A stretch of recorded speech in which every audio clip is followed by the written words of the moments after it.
Hi hello good morning. So ಯಾರೆಲ್ಲ ನನ್ನ video ನೋಡ್ತಾ ಇದ್ದೀರಾ ಅವರೆಲ್ಲರಿಗೂ welcome to my channel. So ಇವತ್ತಿನ ವಿಷಯ ಏನಪ್ಪ ಅಂತಂದರೆ 3 days ವರ್ಕ್ ಏನಿದೆ ಅದೆಲ್ಲ ಕಂಪ್ಲೀಟಾಗಿ ಒಂದೇ ವಿಡಿಯೋದಲ್ಲಿ ಆ್ಯಡ್ ಮಾಡಿದ್ದೀನಿ. ಸೊ ಒಂದು ವರ್ಕ್ ಏನು ಅಂತಂದರೆ mehndi work, and then second one makeover, and then after ಅದು ಅಷ್ಟೇ, ಅದು ಮೇಕ್ ಓವರೇ ಇದೆ. ಸೊ ಎಲ್ಲೆಲ್ಲಿ ಏನೇನಾಯಿತು, ಯಾವ್ಯಾವ ಜಾಗದಲ್ಲಿ ವರ್ಕ್ ಇತ್ತು, ಸೊ ಯಾವ್ಯಾವ ಥರ ಸಿಚುವೇಶನ್ಸ್ಗಳು ಇರುತ್ತೆ ಅದೆಲ್ಲನೂ ನೀವು ಕಂಪ್ಲೀಟ್ ವಿಡಿಯೋದಲ್ಲಿ ನೋಡ್ಬೋದು. ಸೊ ಯಾರೆಲ್ಲ ಇನ್ನೂ ನನ್ನ ಚಾನಲ್ನ ಸಬ್ಸ್ಕ್ರೈಬ್ ಮಾಡ್ಕೊಂಡಿಲ್ಲ ಸಬ್ಸ್ಕ್ರೈಬ್ ಮಾಡ್ಕೊಳ್ಳಿ, ಆ್ಯಂಡ್ ದೆನ್ ಲೈಕ್ ಮಾಡಿ, ಶೇರ್ ಮಾಡಿ, ಕಮೆಂಟ್ ಮಾಡಿ. ಲೈಕ್ ಮಾಡೋದ್ರ ಮುಖಾಂತರ ನಿಮ್ಮ ಸಪೋರ್ಟ್ನ ನನಗೆ ತಿಳಿಸಿ. ಸೊ ಇದು ಬ್ರೈಡ್ದು ರಿಸೆಪ್ಷನ್ ಸ್ಯಾರಿ. ಸೊ ನಾನು ಯಾವಾಗ್ಲೂ ಅಲ್ಲೇ ಹೋಗಿ ಸ್ಯಾರಿ ಉಡ್ಸೋದಕ್ಕೆ ಇದು ಮಾಡಲ್ಲ, ಯಾಕಂದರೆ ಅಲ್ಲಿ ಸ್ವಲ್ಪ ಟೈಮ್ ತೊಗೊಳುತ್ತೆ, ಮತ್ತು ನಮಗೆ ಕೆಲವೊಂದು ಸತಿ ಟೈಮ್ ಕಮ್ಮಿ ಇರೋದ್ರಿಂದ ಟೈಮ್ ಕೂಡ ಸಾಕಾಗಲ್ಲ. ಸೊ ಅದರಿಂದ ನಾನು ಯಾವಾಗಲೂ ಎಲ್ಲ ಬ್ರೈಡ್ಸ್ಗೂ ಸ್ಯಾರಿ ಮುಂಚೆನೇ ಕಲೆಕ್ಟ್ ಮಾಡಿ ಸ್ಯಾರಿ ಪ್ರಿಪೇಟಿಂಗ್ ಮಾಡಿ ಇಟ್ಕೊಂಡಿರ್ತೀನಿ, ಯಾಕೆಂದರೆ ಅದು ಬೇಗ ಡ್ರೇಪ್ ಮಾಡ್ಬೋದು ಅಂತ. ಸೊ ನೀವೆಲ್ಲ ಯಾವ ಥರ ಮಾಡ್ತೀರಾ ನನಗೆ ಗೊತ್ತಿಲ್ಲ. ಅಂದರೆ ಕೆಲವೊಬ್ಬರು ಎಲ್ಲ ಅಲ್ಲೇ ಹೋಗಿ ಇದು ಮಾಡ್ತಾರೆ, ಬಟ್ ನನಗೆ ಅದಷ್ಟು ಕಂಫರ್ಟಬಲ್ ಇಲ್ಲದೆ ಇರೋದ್ರಿಂದ ನಾನು ಯಾವಾಗಲೂ ಅದು ಸ್ಯಾರಿ ನೀಟಾಗಿ ಕಾಣಲಿ, ಕೆಲವೊಂದು ಟೈಮ್ ಅದು ದಪ್ಪ ದಪ್ಪ ಕಾಣಿಸ್ಬಿಡುತ್ತೆ. ಸೊ ಅದು ಬ್ರೈಡ್ಗೂ ಅನ್ಕಂಫರ್ಟಬಲ್, ನೋಡೋರಿಗೂ ನಮ್ಮ ನೇಮು ಫ್ರೇಮ್ ಹಾಳಾಗುತ್ತೆ ಅನ್ನೋ ಒಂದೇ ಕಾರಣಕ್ಕೆ ನಾನು ಮುಂಚೆನೇ ಕಲೆಕ್ಟ್ ಮಾಡ್ಕೋತೀನಿ. ಸೊ ನೀವು ಈ ಥರ ಮಾಡೋದ್ರಿಂದ ನಿಮಗೂ ಕೂಡ ಟೈಮ್ ಸೇವ್ ಆಗುತ್ತೆ, ಮತ್ತು ನಿಮಗೂ ಟೈಮ್ ಬೇರೆ ವರ್ಕ್ಗೆ ಇನ್ನೂ ಟೈಮ್ ಸಿಗುತ್ತೆ. ಸೊ ಇವಾಗ ಸ್ಯಾರಿ ಬಾಕ್ಸ್ ಫೋಲ್ಡಿಂಗ್ ಎಲ್ಲ ಮಾಡಿದ್ದೀನಿ, ಆ್ಯಂಡ್ ಒಂದು ವಿಡಿಯೋ ಇರಲಿ ಅಪ್ಲೋಡ್ ಮಾಡೋದಕ್ಕೆ ಅಂತ ಹೇಳಿ ನಾನು ವಿಡಿಯೋನ ಮಾಡ್ಕೊಂಡಿದ್ದೀನಿ. ಸೊ ಬೇರೆ ನೋಡೋರಿಗೂ ಈ ವಿಡಿಯೋ ಯೂಸ್ ಆಗಲಿ, ಅದನ್ನು ಬೇಕಿದ್ದರೆ ಕಾಂಟ್ಯಾಕ್ಟ್ ಮಾಡಿ ಅಂತ ಈ ವಿಡಿಯೋಸ್ನ ಮಾಡಿದ್ದೀನಿ. ಸೊ ನಿಮಗೂ ಏನಾದರೂ ಬೇಕಿದ್ದರೆ ಸ್ಕ್ರೀನಲ್ಲಿ ನನ್ನ ನಂಬರ್ನ ಡಿಸ್ಪ್ಲೇ ಮಾಡಿರ್ತೀನಿ, ಆ ನಂಬರ್ಗೆ ನೀವು ಕಾಂಟ್ಯಾಕ್ಟ್ ಮಾಡ್ಬೋದು. ರೀಸನಬಲ್ ಪ್ರೈಸಲ್ಲೇ ಇದೆ. ಸೊ ಅದಾದಮೇಲೆ ನನಗೆ ನಾಳೆ ಬೆಳಿಗ್ಗೆ ವರ್ಕ್ ಇರೋದ್ರಿಂದ ನಾನು ಮೇಕಪ್ ಐಟಮ್ಸ್ ಎಲ್ಲ ಬಂದು ಪ್ಯಾಕ್ ಮಾಡೋದಕ್ಕಾಗಲ್ಲ, ನನಗೆ ಟೈಮ್ ಸಾಕಾಗೋದಿಲ್ಲ ಅಂತ ಹೇಳಿ ನಾನು ನೈಟೇ ಏನೇನು ಬೇಕು ಅದನ್ನೆಲ್ಲ ಪ್ಯಾಕ್ ಮಾಡಿಕೊಂಡೆ. ಅದಾದಮೇಲೆ ಬೆಳಗ್ಗೆ ನನಗೆ ಫಸ್ಟ್ ಲೊಕೇಶನ್ ಇದ್ದಿದ್ದು ನಮ್ಮ ಕನಕಪುರದ ಹತ್ರ ಇರೋ ದಾಪೇಗೌಡನದೊಡ್ಡಿಲಿ, ಅಲ್ಲಿ ನನಗೆ ಇದ್ದಿದ್ದು ಬ್ರೈಡಲ್ ಮೆಹಂದಿ.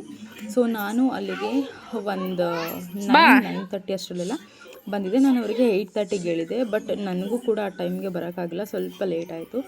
ಸರಿ ಆಯಿತು ಅಂತ ಹೇಳಿ ಬಂದು ನಾನು ಮೆಹಂದಿನ ಸ್ಟಾರ್ಟ್ ಮಾಡಿದ್ದೆ. ಆಮೇಲೆ ನಾನು ನನ್ನ ಫ್ರೆಂಡ್ ಒಬ್ಬರು ಶ್ವೇತಾ ಅಂತ, ಸೊ ಅವರಿಗೂ ಕೂಡ ಬರೋದಕ್ಕೆ ಹೇಳಿದೆ, ಯಾಕಂದರೆ ನಾನು ಮತ್ತೆ ತಿರ್ಗಿ ಬೇಗ ಹೊರಡಬೇಕಾಗಿತ್ತು, ಅದರ್ಸು ಇದ್ದಿದ್ದರಿಂದ ಬೇಗ ಹಾಕೋದ ಅಂತ ಹೇಳಿ ನಾನು ಕಂಪ್ಲೀಟಾಗಿ ಫ್ರಂಟ್ ಏನಿದೆ ಅದನ್ನು ನಾನೇ ಮಾಡಿದೆ. ಬ್ಯಾಕ್ ಸೈಡ್ ಮಾತ್ರ ಅವ್ರಿಗೆ ಹೇಳಿದೆ, ಬಟ್ ಅವರಿಗೆ ಮುಂಚೆನೇ ನಾನು ಬ್ಯಾಕ್ ಸೈಡ್ ಅಂತ ಹೇಳಿರಲಿಲ್ಲ, ಅದು ಪ್ಲ್ಯಾನು ಇಲ್ಲ, ಜಸ್ಟ್ ಲೆಗ್ಗೆ ಅಂತ ಹೇಳಿದೆ. ಬಟ್ ಆಮೇಲೆ ಟೈಮ್ ಸಾಕಾಗದೆ ಇರೋದ್ರಿಂದ ನಾನು ಅವ್ರ ಹತ್ರ ಬ್ಯಾಕ್ ಸೈಡ್ ಹಾಕ್ಸ್ಬೇಕಾಗಿತ್ತು.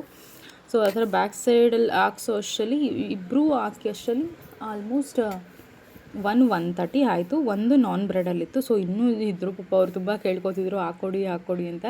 ಬಟ್ ನಾನು ಮತ್ತೆ ತಿರ್ಗಿ ಬ್ರೈಡಲ್ ಲೊಕೇಶನ್ ಹೋಗೋದಕ್ಕೆ ಲೇಟ್ ಆಗುತ್ತೆ, ಅವ್ರ ಆಮೇಲೆ ಹೊರಟ್ರೆ ಸುಮ್ಮನೆ ಅವರಿಗೆ ವೆಯ್ಟ್ ಮಾಡಿ ಪ್ರಾಬ್ಲಮ್ ಆಗುತ್ತೆ ಅಂತ ನಾನಲ್ಲಿ ಇದು ಮಾಡೋಕ್ಕೆ ಹೋಗಿಲ್ಲ. ಸಾರಿ, ಹಾಕೋಕ್ಕಾಗಲ್ಲ, ನೀವೇ ಅಡ್ಜಸ್ಟ್ ಮಾಡ್ಕೊಳ್ಳಿ, ಇಲ್ಲ ಹೇಳಿ ನಾನು ಬೇರೆಯವ್ರನ್ನ ಕಳಿಸ್ಕೊಡ್ತೀನಿ ಅಂತ ಹೇಳಿದೆ. ಬಟ್ ಆದರೂ ಅದನ್ನು ಒಪ್ಕೊಳ್ಳೋಕೆ ರೆಡಿ ಇಲ್ಲ, ನೀವೇ ಹಾಕಿ ಅಂತ ಹೇಳ್ತಿದ್ರು. ಸೊ ಆಗಲ್ಲ. ಬಟ್ ನಾನು ಅಲ್ಲಿಗೆ 2:33 ಅಷ್ಟರಲ್ಲಿ ಹೋಗಬೇಕಿತ್ತು. ಸರಿ, ಇನ್ನೇನು ಮಾಡೋದು, ಪರವಾಗಿಲ್ಲ, ಪ್ರತಿ ಸತಿ ದುಡ್ಡು ಅಂತಲೇ ಹೋದರೆ ನನಗಲ್ಲೂ ಕೂಡ ಎರಡೂ ಕಡೆ ಬ್ಯಾಲೆನ್ಸ್ ಮಾಡಬೇಕು. ಸೊ ಅದರಿಂದ ಆಗಲ್ಲ ಅಂತ ಹೇಳಿ ಎಲ್ಲ ಮುಗಿದ್ಮೇಲೆ ಇವರೇ ನನ್ನ ಬ್ರೈಡ್ ಕೃಪಾ ಅಂತ ಹೇಳಿ ಎಲ್ಲ ಮುಗಿಸ್ಬಿಟ್ಟು, ಸೊ ಹ್ಯಾಂಡ್ ವಾಶ್ ಕೂಡ ಮಾಡಿಲ್ಲ, ಹಂಗೆ ಅವ್ರ ಮನೇಲಿ ಒಂದು ವೀಡಿಯೋಸ್ ಮಾಡಿಕೊಂಡು ಆಚೆ ಬಂದೆ. ಸೊ ಆಚೆ ಬಂದು ನಾನು ಸ್ಲಿಪ್ಪರ್ಸ್ ಹಾಕ್ಕೊಂಡು ಬರಬೇಕಾದ್ರೆ ವೀಡಿಯೋ ಮಾಡಬೇಕು ಅಂದ್ಕೊಂಡೆ, ಮಾಡೋಕ್ಕಾಗಿಲ್ಲ. ಸೊ ಇದೇ ಅವರ ಊರು. ಸೊ ಚೆನ್ನಾಗಿದೆ, ಹಳ್ಳಿ ಅಂದರೆ ಅದು ಚೆನ್ನಾಗೇ ಇರುತ್ತೆ, ಏನು ಇದೇನಿರಲ್ಲ. ಸರಿ ಆಯಿತು ಅಂತ ಹೇಳಿ ನಾನು ಮತ್ತು ಶ್ವೇತಾ ಅವರು ಹೊರಟ್ವಿ. ಶ್ವೇತಾ ಅವರು ಬೆಂಗಳೂರಿಂದ ಬಂದಿದ್ದರು. ಸೊ ಅವರು ಅವ್ರ ಪಾಪಗೆ ಒಂದಷ್ಟು ತಿಂಡಿ ಎಲ್ಲ ತಂದಿದ್ರು, ಅದನ್ನೆಲ್ಲ ನಾನು ಮನೆಗೆ ಕೊಟ್ಬಿಟ್ಟು ಬರ್ತೀನಿ ಅಂತ ಹೇಳಿದ್ರು. ಸರಿ ಆಯಿತು ನೀವು ಹೋಗ್ಬಿಟ್ಟು ಬನ್ನಿ, ನಾನು ಅಷ್ಟರಲ್ಲಿ ಹೋಗಿರ್ತೀನಿ ಅಂತ ಹೇಳಿ. ಸೊ ಬಸ್ಸಲ್ಲಿ ಸ್ವಲ್ಪ ಲಗೇಜ್ ಎತ್ಕೋಗೋದು ಕಷ್ಟನೇ. ಸೊ ಇವಾಗ ನಾನು ಹೋಗ್ತಾ ಇರೋದು ಸೆಕೆಂಡ್ ಲೊಕೇಶನ್. ಹಿಂದೆ ನಾನು ಬಂದು ಇದು ಹುಣಸನಹಳ್ಳಿಯಿಂದ ಇನ್ನೂ ಹಿಂದೆನೇ ಬರುತ್ತೆ. ಸೊ ಅಲ್ಲಿ ಇಳ್ಕೊಂಡು ನಾನು ನನಗೆ ಬುಕ್ ಮಾಡಿದಂಥ ನನ್ನ ಸ್ಕೂಲ್ ಫ್ರೆಂಡ್ ಜೂನಿಯರ್ ಹುಡುಗಿಗೆ ಕಾಲ್ ಮಾಡಿದೆ. ಆ ಹುಡುಗಿ ಬಂದು ಸೊ ನಾನು ಬಂದಾಗ ಅಲ್ಲಿ ಬಳೆಶಾಸ್ತ್ರ ಮಾಡ್ತಾಯಿದ್ರು. ಸರಿ ಅಂತಂದು ಚಕ್ರ ಎಲ್ಲ ಚೆನ್ನಾಗಿ ಹಾಕಿದ್ರು. ಸೊ ಒಂದು ಚಕ್ರದ್ದೆಲ್ಲ ವಿಡಿಯೋ ಮಾಡ್ಕೊಳ್ಳೋದಾ ಅಂತ ಹೇಳಿ ಬಂದೆ. ಸೊ ಸರಿ ಆಯಿತು ಅಂತ ಹೇಳಿ ಚಕ್ರದೆಲ್ಲ ವಿಡಿಯೋ ಮಾಡಿಕೊಂಡೆ. ಆಮೇಲೆ ಅಕ್ಕ ನೀವು ಬಳೆ ಹಾಕ್ಸ್ಕೊಳ್ಳಿ ಅಂತಂದು ಅದು ಬೇಡ ಅನ್ನಬಾರ್ದೇನೋ ಅಂತ ಅನ್ನೋ ಕಾರಣಕ್ಕೆ ನಾನು ಬಂದು ಬಳೆ. ಸೊ ಪ್ಲ್ಯಾನ್ ಇದ್ದಿದ್ದು ಒಂದು 4 ಹಾಕ್ಸ್ಕೊಳ್ಳೋದು ಸಾಕು ಅಂತ, ಬಟ್ ಅಲ್ಲಿ ಆಫೇ ಆಗೋಯಿತು. ಆಮೇಲೆ ಅದರದ್ದು ನಮ್ದು ಇದ್ದೇ ಇರುತ್ತಲ್ಲ ವೀಡಿಯೋ, ಅದನ್ನು ವೀಡಿಯೋನ ಕರ್ಕೋಗೋದಕ್ಕೆ ಪೂಜೆ ನಡೀತಾ ಇತ್ತು. ಸೊ ಬಂದು ಪೂಜೆ ಎಲ್ಲ ಆಯಿತು. ದೆನ್ ನಮ್ಮ ಲಗೇಜಸ್ ಕೂಡ ನಾವಿಲ್ಲಿ ಪ್ಯಾಕ್ ಇದು ಮಾಡಿದ್ವಿ. ಸೊ ಆಲ್ಮೋಸ್ಟ್ ನಾನು ಯಾವಾಗಲೂ ನಮ್ಮ ಡ್ಯಾಡಿ ಜೊತೆನೇ ಹೋಗೋದು, ಬಟ್ ಇವತ್ತು ಒಂದು ಸ್ವಲ್ಪ ವರ್ಕ್ ಇರೋದ್ರಿಂದ ಆಗಿಲ್ಲ. ಆಮೇಲೆ ಹುಡುಗಿನ ಕರ್ಕೊಂಡು ಅಂದರೆ ಹುಡುಗನ ಮನೇಲಿ ಮದುವೆ ಇರೋದ್ರಿಂದ ಹುಡುಗನ ಮನೆಗೆ ಡೈರೆಕ್ಟಾಗಿ ಹೋಗಂಗಿಲ್ಲ ಅನ್ನೋ ಕಾರಣಕ್ಕೆ ಹುಡುಗಿಗೆ ಅವರ ರಿಲೇಟಿವ್ ಮನೇಲಿ ಮೇಕಪ್ಗೆ ಅರೇಂಜ್ ಮಾಡಿ. ಕೆಳಗಡೆ ಎಲ್ಲ ತುಂಬ ಜನ ಬರ್ತಾ ಇರ್ತಾರೆ, ಹೋಗ್ತಾ ಇರ್ತಾರೆ. ಬೇಡ ಅಂತ ಹೇಳಿಬಿಟ್ಟು ಮೇಲ್ಗಡೆ ಆ ಮನೆಯವ್ರು ಏನಿದ್ರು ಅವರು ಹೇಳಿದ್ರು ಮೇಲ್ಗಡೆ ರೂಮ್ ಇದೆ ಕಣೋ, ಅಲ್ಲಿ ಯಾರೂ ಡಿಸ್ಟರ್ಬ್ ಮಾಡಲ್ಲ ಅಂತಂದರು. ಸರಿ ಆಯಿತು, ಸರಿ ಅಲ್ಲೇ ಹೋಗೋದ. ನಾನು ಬಂದು ಅಲ್ಲಿ ನೋಡಿದೆ, ಓಕೆ ನನಗೆ ಇಲ್ಲಿ ಕಂಫರ್ಟಬಲ್ ಆಗಿದೆ ಅಂತ ಹೇಳ್ಬಿಟ್ಟು ನಾನು ಇದ್ರು ಮೆಂಬರ್ಸ್ ಇದ್ದಾರೆ ಅಂದಾಗ ಇವ್ರನ್ನ ಕಾಂಟ್ಯಾಕ್ಟ್ ಮಾಡಿ ನಾನು ಇವ್ರ ನಂಬರ್ನ ಕೊಡ್ತೀನಿ, ಡಿಸ್ಪ್ಲೇ ಮಾಡಿರ್ತೀನಿ, ತೊಗೊಳ್ಳಿ. ಅಂದಿನ ರೀಸನಬಲ್ ಪ್ರೈಸಿಗೆ ಚೆನ್ನಾಗಿ ವರ್ಕ್ ಮಾಡಿಕೊಡ್ತಾರೆ. ಯಾವುದೇ ಥರದ ಆ್ಯಟಿಟ್ಯೂಡ್ ಇಲ್ಲ. ಆ್ಯಂಡ್ ದೆನ್ ಇಷ್ಟೇ ಅಷ್ಟೇ ಅಂತ ಫಿಕ್ಸ್ ಮಾಡ್ಕೊಳ್ಳೋದು, ಜಗಳ ಮಾಡೋದು ಆ ಥರ ಎಲ್ಲ ಏನೂ ಮಾಡಲ್ಲ. ತುಂಬ ಒಳ್ಳೆಯ ಹುಡುಗಿ, ನನ್ನ ಜೊತೆ ತುಂಬ ದಿನದಿಂದನೇ ವರ್ಕ್ ಮಾಡ್ತಿದ್ದಾರೆ. ಸರಿ ಆಯಿತು ಅಂತ ಹೇಳಿ ನಾನೆಲ್ಲ ಲಗೇಜ್ ಎಲ್ಲ ತೊಗೊಂಡು ಬಂದು ಬ್ರೈಡ್ದು ಬಿಫೋರ್ ತೊಗೊಂಡ್ವಿ. ಅದನ್ನು ವಿಡಿಯೋ ಅಪ್ಲೋಡ್ ಏನು ಮಾಡಿಬಿಡಿ ಸ್ಟೋರಿ, ಬಟ್ ನಾನು ಅಷ್ಟೇನು ಕೆಟ್ಟದಾಗೆಲ್ಲ ವೀಡಿಯೋಸ್ ಎಲ್ಲ ಏನೂ ಮಾಡಿಲ್ಲ ಅಂತ ಹೇಳಿ ಇದು ಮಾಡಿಕೊಂಡು ಆಮೇಲೆ ಒಂದು ಹುಡುಗಿ ಬಂದು ಜ್ಯೂಸ್ ಕೊಟ್ಟಳು. ಸರಿ ಆಯಿತು ಅಂತ ಜ್ಯೂಸ್ ಕೊಟ್ಕೊಂಡು ದೆನ್ ಹುಡುಗಿನ ಕರ್ಕೋಗೋದಕ್ಕೆ ಹಳ್ಳಿ ಸೈಡ್ ಎತ್ತಿನ ಗಾಡಿ ಸೊ ಹುಡುಗಿಗೆ ಹುಡುಗನ ಕಡೆಯವರು ಪಲ್ಲಕ್ಕಿನ ಅರೇಂಜ್ ಮಾಡಿದ್ರು.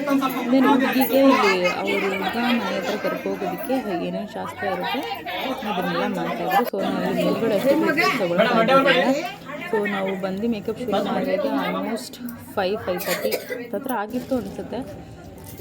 ಸರಿ ಅಂತ ಹೇಳ್ಬಿಟ್ಟು ಬಂದು ಇಲ್ಲಿ ಹೆಂಗೂ ಶಾಸ್ತ್ರ ಮಾಡ್ತಿದ್ದಾರೆ. ನೀವು ಕ್ಯಾಮ್ರಾಮನ್ ಲೈಟೆಲ್ಲ ಹಿಡಿದಿರ್ತಾರೆ, ನಾನು ಲೈಟೆಲ್ಲ ತೊಗೊಳಕ್ಕಾಗಲ್ಲ ಅಂತ ಹೇಳಿ ಇಲ್ಲಿ ಸ್ವಲ್ಪ ವೀಡಿಯೋಸನ್ನ ಮಾಡಿಕೊಂಡೆ. ಅದೆಲ್ಲ ಆದಮೇಲೆ ಅವರೆಲ್ಲರೂ ಹೊರಟರು. ಆಮೇಲೆ ನಾನು ನನ್ನ ಮೇಕಪ್ ಆದಮೇಲೆ ನಾನು ನನ್ನ ಲಗೇಜಸ್ ಎಲ್ಲ ಪ್ಯಾಕ್ ಮಾಡಿ ಅವ್ರು ಮತ್ತೆ ತಿರ್ಗಿ ಕಾಲ್ ಮಾಡಿದ್ರೆ ಅವ್ರು ಬ್ಯುಸಿ ಇರ್ತಾರೆ, ಯಾರನ್ನೂ ಕಳ್ಸೋಕ್ಕಾಗಲ್ಲ ಅಂತೇಳಿ ಇಲ್ಲೇ ಹತ್ರ ಇರೋದ್ರಿಂದ ನಾವೇ ನಡ್ಕೊಂಡು ಹೋಗೋದಾ ಪರವಾಗಿಲ್ಲ ಅಂತ ಹೇಳಿ ನಾನು ಮತ್ತು ಶ್ವೇತಾ ಇಬ್ಬರೂ ನಡ್ಕೊಂಡು ಇವ್ರ ಮನೆ ಹತ್ರ ಬಂದ್ವಿ. ಸೊ ಇಲ್ಲಿ ಹುಡುಗನ ಮನೆ ಇದು, ಇಲ್ಲಿ ರಿಸೆಪ್ಷನ್ ಇಟ್ಕೊಂಡಿದ್ರು. ಸ್ಟೇಜ್ ಎಲ್ಲ ಅಂತ ಹಳ್ಳಿ ಮದುವೆ ಡಿಫ್ರೆಂಟ್ ವೈಬ್ ಕೊಡುತ್ತೆ. ಸರಿ ಆಯಿತು ಅಂತ ಹೇಳಿ ಅದನ್ನ ನೋಡ್ಕೊಂಡು ಊಟ ಮಾಡ್ಕೊಂಡು ಬಂದು ಮಲ್ಕೊಂಡು ಬೆಳಿಗ್ಗೆ 9:30ಗೆ ದಾರ ಇದ್ದಿದ್ದು.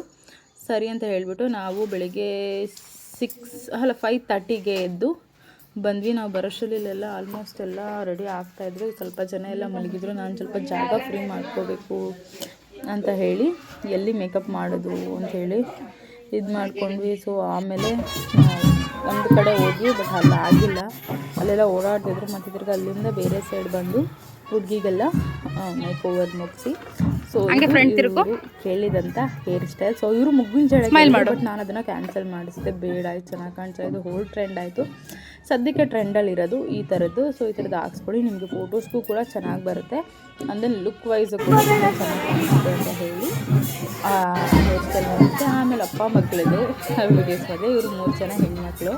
ಸೊ ತುಂಬ ಒಳ್ಳೆಯವರೇ 3 ಜನನೂ. ಸೊ ಒಳ್ಳೆ ಕೇಳಿ ಒಳ್ಳೆ ಏನಂತಾರೆ ಅದಕ್ಕೆ ಏನೋ ಗೊತ್ತಾಗ್ತಿಲ್ಲ. ಸರಿ ಆಯಿತು ಅಂತ ಹೇಳಿ ಬೆಳಿಗ್ಗೆಯಲ್ಲಿ ಎಲ್ಲ ಆದಮೇಲೆ ಅಷ್ಟು ಆಮೇಲೆ ಬಂದ್ವಿ ಆಚೆ ಹೊಡೋದ ಅಂತ ಹೇಳಿ. ಆವಾಗ ಹುಡುಗನಿಗೆ ಏನೋ ಇದು ಮಾಡ್ತಾಯಿದ್ರು. ಸೊ ಆಮೇಲೆ ಸ್ವಲ್ಪ ಇರುತ್ತಲ್ಲ ಆಮೇಲೆ ಅದು ತಿಂಡಿ ಎಲ್ಲ ಮಾಡಿಕೊಂಡು ಬಂದೆ. ಆಮೇಲೆ ನನಗೆ ಇದು ವಿಡಿಯೋ ಮಾಡ್ಕೋಬೇಕು ಅಂತ ವೆಯ್ಟ್ ಮಾಡ್ತಿದ್ದೆ, ಆಗಿಲ್ಲ. ಸರಿ ಆಯಿತು ಸರಿ ಆಯಿತು ಹೊರಡೋದ ಇನ್ನೆಲ್ಲ